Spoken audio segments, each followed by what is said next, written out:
আসসালামু আলাইকুম।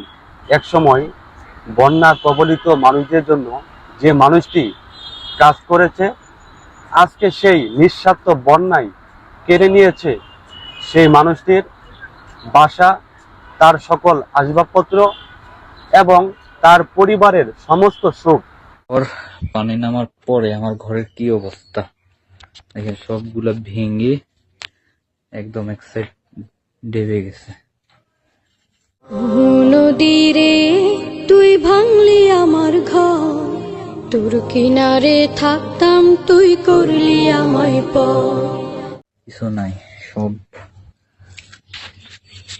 অবস্থা দেখেন কি অবস্থা। আমার ঘরের সব জিনিসপত্র ছিল সব একদম লন্ড ভন্ড হয়ে গেছে, সব শেষ।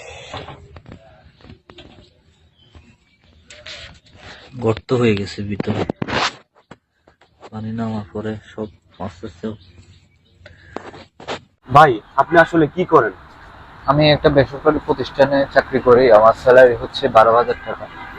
তো থাকায় খাওয়ায় মিলে আমার মাসে খরচ পড়ে 8 থেকে 9,000 টাকা।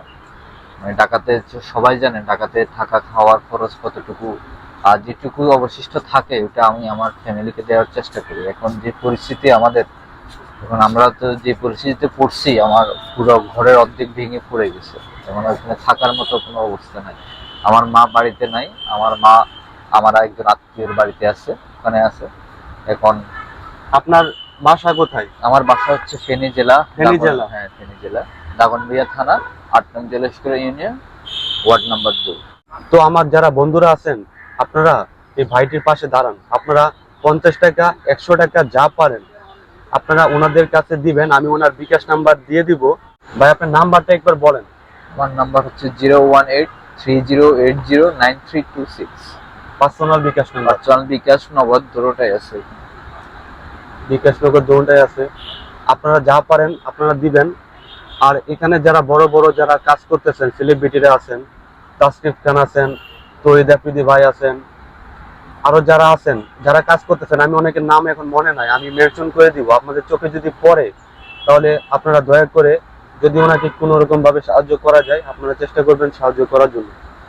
দর্শক, আপনারা যারা টাকা পাঠাবেন আপনারা হইতেছে আমার এই ভিডিওর নিচে স্ক্রিনশট দিয়ে দিন। তাহলে কি হবে, ওনার যখন ওনার লিমিটটা শেষ হয়ে যাবে, মানে আর টাকা লাগবে না, তখন আমি একটা ভিডিও বানাই আপনার বন্ধ করে দেবো আর কি।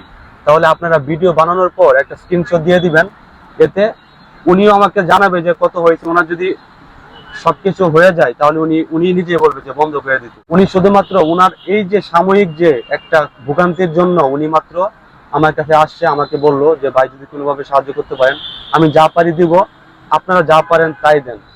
আসসালামু আলাইকুম। নদীরে তুই ভাঙলি আমার ঘর, তোর কিনারে থাকতাম তুই করলি আমায় পর।